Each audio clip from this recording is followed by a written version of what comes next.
राधे राधे जोहार। आप सभी का स्वागत है आपका अपना यूट्यूब चैनल विजन 24 झारखंड में। आज हम लेकर आए हैं आंसर की SA1 exam 2023-24 class 8 science subject का। वीडियो को अंत तक देखें और अपना आंसर चेक कर लें। पहला सवाल है, लोहे के बने पुलों को जंग से बचने के लिए किस धातु का विद्युत लेपन किया जाता है? तो सही आंसर है जंग से बचने के लिए जस्ता का विद्युत लेपन किया जाता है। सी नंबर, जिंक जस्ता। निम्न में से कौन सा जंतु जरायुज है? निम्न में से कौन सा जंतु जरायुज है? सही आंसर है कुत्ता। सही आंसर क्या है? कुत्ता। जरायुज मतलब होता है जो अपने जैसे संतान का उत्पन्न करता है, उसको जरायुज बोलते हैं। बल का मात्रक क्या है? बल का मानक मात्रक है। बल का मानक मात्रक है। सही आंसर है न्यूटन। सही आंसर क्या हो जाएगा? न्यूटन। कौन सी एकमात्र अधातु है जो विद्युत की सुचालक है? कौन सी एकमात्र अधातु है जो विद्युत की सुचालक है? सही आंसर है ग्रेफाइट। सही आंसर क्या है? ग्रेफाइट। फास्फोरस का दहन है। फास्फोरस का दहन है। सही आंसर क्या है इसका? स्वतः दहन। सही आंसर क्या है? स्वतः दहन। गेहूं की रस्ट किस कारण होती है? गेहूं में एक बीमारी होती है जिसका नाम है रस्ट। तो किसके कारण से होती है? उसका सही आंसर है कवक। क्या है? कवक। इनमें से कौन सा गुणसूत्र शिशु के नर लिंग का निर्धारण करता है? कौन सा गुणसूत्र पुरुषों में पाया जाता है, नरों में पाया जाता है? तो उसका सही आंसर क्या है? XY। XY गुणसूत्र पुरुषों में पाया जाता है, नरों में पाया जाता है। अगला सवाल है, जंतु कोशिका में क्या अनुपस्थिति होता है? मतलब क्या जंतु कोशिका में क्या नहीं पाया जाता है? तो जंतु कोशिका में क्या नहीं पाया जाता है? कोशिका भित्ति नहीं पाया जाता है। क्या नहीं पाया जाता है? कोशिका भित्ति नहीं पाया जाता है। ये सिर्फ पादप पेड़ पौधों में ही पाया जाता है। अगला सवाल है, मानव नेत्र में कौन सा लेंस होता है? मानव नेत्र में कौन सा लेंस होता है?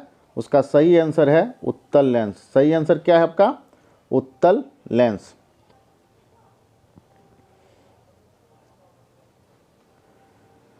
अगले सवाल पे चलते हैं, विश्व योग दिवस कब मनाया जाता है? विश्व योग दिवस कब मनाया जाता है? उसका सही आंसर है 21 जून। सही आंसर क्या है? 21 जून। अब हम लोग देखेंगे अति लघु उत्तरीय प्रश्न। अधिकतम एक वाक्य में उत्तर दें। चलिए पहला सवाल पे चलते हैं। इसका पहला सवाल है, इसका 11 नंबर का क्वेश्चन है, द्रव के दबाव पर गहराई का क्या प्रभाव पड़ता है? तो इसका सही आंसर है, द्रव का दबाव गहराई के बढ़ने से बढ़ता है एवं गहराई के घटने से घटता है। जैसे जैसे हम लोग ज़मीन के अंदर जाएंगे प्रेशर बढ़ेगा और जैसे ज़मीन के से ऊपर आएंगे हम लोग प्रेशर घटेगा। तो सही आंसर क्या है? द्रव का दबाव गहराई के बढ़ने से बढ़ता है एवं गहराई के घटने से घटता है। अगला सवाल है, पेरिस्कोप किस सिद्धांत पर आधारित है? पेरिस्कोप किस सिद्धांत पर आधारित है? सही आंसर है समतल दर्पण से प्रकाश के परावर्तन के सिद्धांत पर आधारित है। समतल दर्पण से प्रकाश के परावर्तन के सिद्धांत पर आधारित है।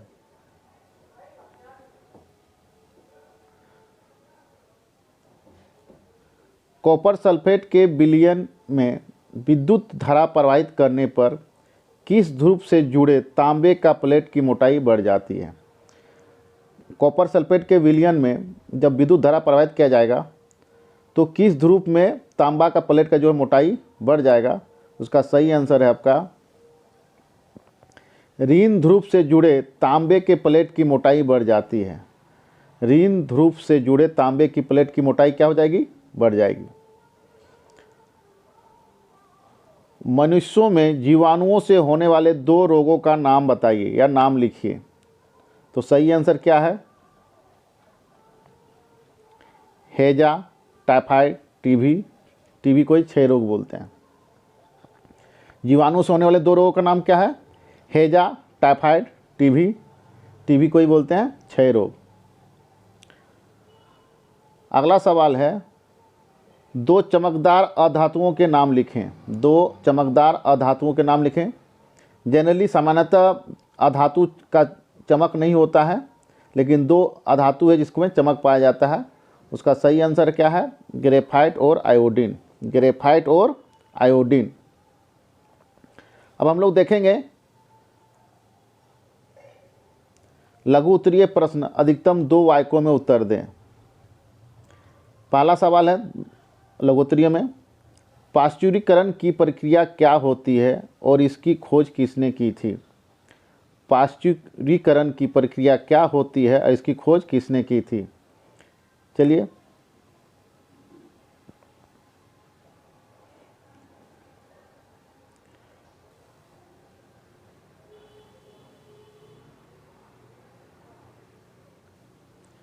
पाश्चुरीकरण की प्रक्रिया की खोज लुई पास्चर ने की थी। ये वह प्रक्रिया है जो दूध को एक विशेष तापमान पर गर्म करके हानिकारक जीवाणुओं को मारती है। पाश्चुरीकरण की प्रक्रिया में कम से कम 15 से 30 सेकेंड के लिए दूध को लगभग 70 डिग्री सेल्सियस तक गर्म करना शामिल है। पाश्चुरीकरण की प्रक्रिया में क्या करते हैं कि दूध को 70 डिग्री सेल्सियस तक गर्म करते हैं 15 से 30 सेकेंड के लिए। 15 से 30 सेकेंड के लिए, जिससे क्या होता है, हानिकारक जो जीवाणु होते हैं वो मर जाते हैं। इसकी खोज की थी लुई पास्चर ने। इसकी खोज किसने की थी? लुई पास्चर ने। अगला सवाल है, सोने और चांदी को पिघलाने के लिए स्वर्णकार ज्वाला के किस क्षेत्र का उपयोग करते हैं और क्यों? स्वर्णकार लोग सोने और चांदी के पिघलाने के लिए ज्वाला के किस क्षेत्र का उपयोग करते हैं और क्यों? उसका सही आंसर देखते हैं हम लोग। सोने और चांदी को पिघलाने के लिए स्वर्णकार ज्वाला के बाहरी क्षेत्र का उपयोग करते हैं, क्योंकि ज्वाला के सबसे बाहरी भाग का ताप सबसे अधिक होता है, जिसके कारण सोना या चांदी जल्द पिघल जाता है। अगले सवाल पे हम लोग चलते हैं।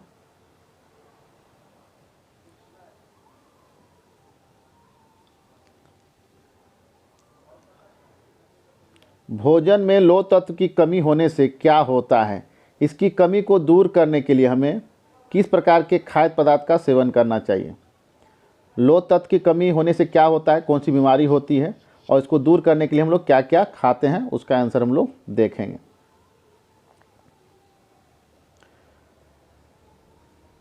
भोजन में लौह तत्व की कमी से एनीमिया रोग होता है। इसकी कमी को दूर करने के लिए पत्तेदार सब्जियां, गुड़, संतरा, मांस आदि का सेवन करना चाहिए। शरीर में यदि लौह तत्व की कमी है तो एनीमिया रोग होता है, खून की कमी। एनीमिया का रोग मतलब क्या होता है? खून की कमी होना। और इसकी कमी को पूरा करने के लिए हम लोग क्या करते हैं? पत्तेदार सब्जियां, गुड़, संतरा, मांस आदि का सेवन करते हैं।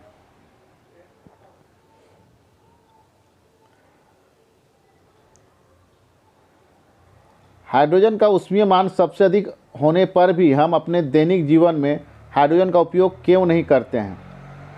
क्योंकि हाइड्रोजन आवाज़ के साथ एकाएक पूरा जल जाता है, मतलब एक बार में ही ख़त्म हो जाएगा। जैसे जलना शुरू करेगा वो जल के क्या हो जाएगा? आवाज़ के साथ ख़त्म हो जाएगा। इसलिए उपयोग हम लोग दैनिक जीवन में उपयोग नहीं करते हैं अपने घर में। अगला सवाल है, आंतरिक निषेचन एवं बाह्य निषेचन में क्या अंतर है? आंतरिक निषेचन एवं बाह्य निषेचन में क्या अंतर है, उसको देखते हैं।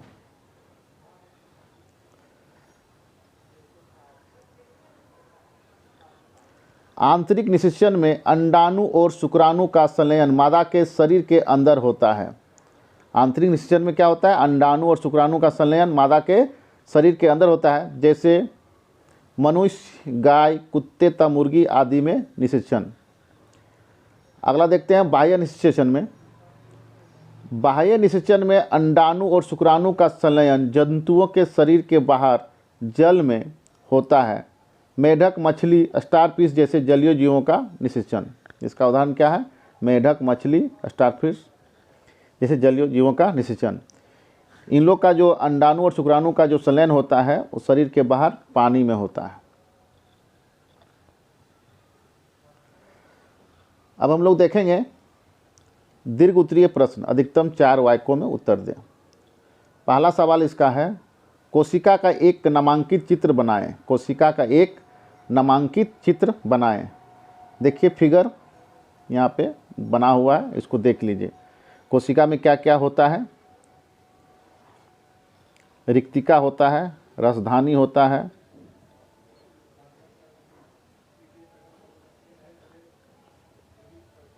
प्लाज्मा झिल्ली, गोल्गी इकाई, अंतर्प्रदिक जालियाँ, केंद्रिका, केंद्रक, कोशिका द्रव, माइटोकॉन्ड्रिया, ये सब कोशिका में पाया जाता है। इस प्रकार का एक फिगर बना दीजिए। अथवा में है, उसको बनाइए, या अथवा।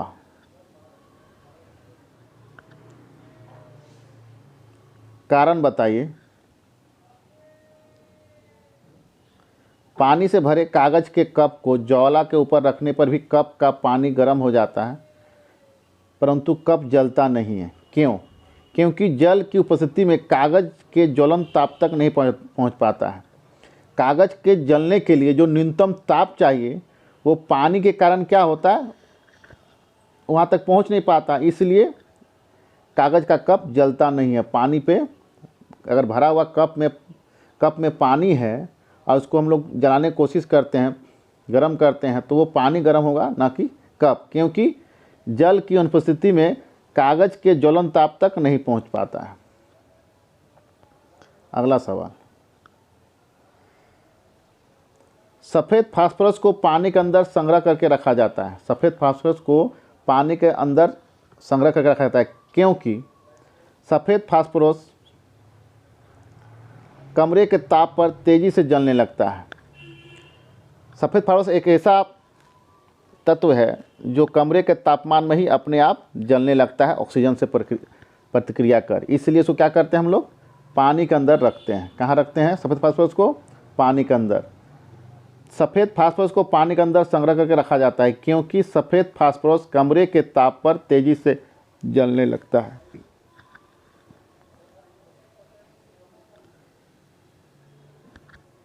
अगला सवाल है,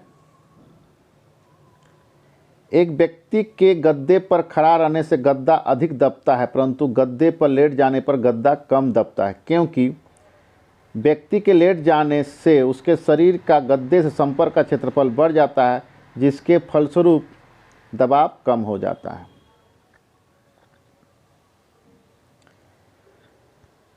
अगला सवाल है, एक प्रयोग में 4.5 केजी ईंधन का पूर्णतया दहन किया गया है। उत्पन्न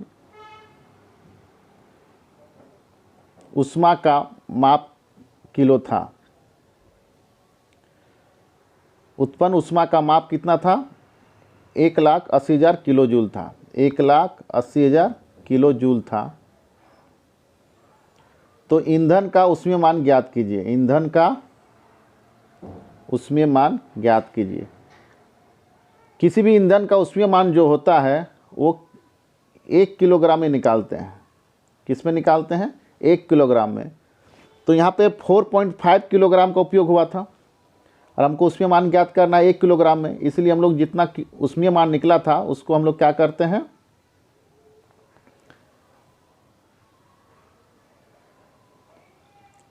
जितना ऊष्मीय मान कितना है, ऊष्मीय मान आपका आया था, ये इतना आया था 1,80,000 किलो जूल, और उसको हम लोग 4 पॉइंट से भाग देंगे तो ईंधन का ऊष्मीय मान ज्ञात हो जाएगा। तो सही आंसर क्या हो जाएगा?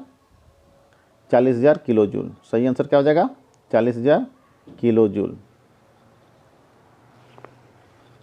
बहुत बहुत धन्यवाद। जय हिंद। जय झारखंड।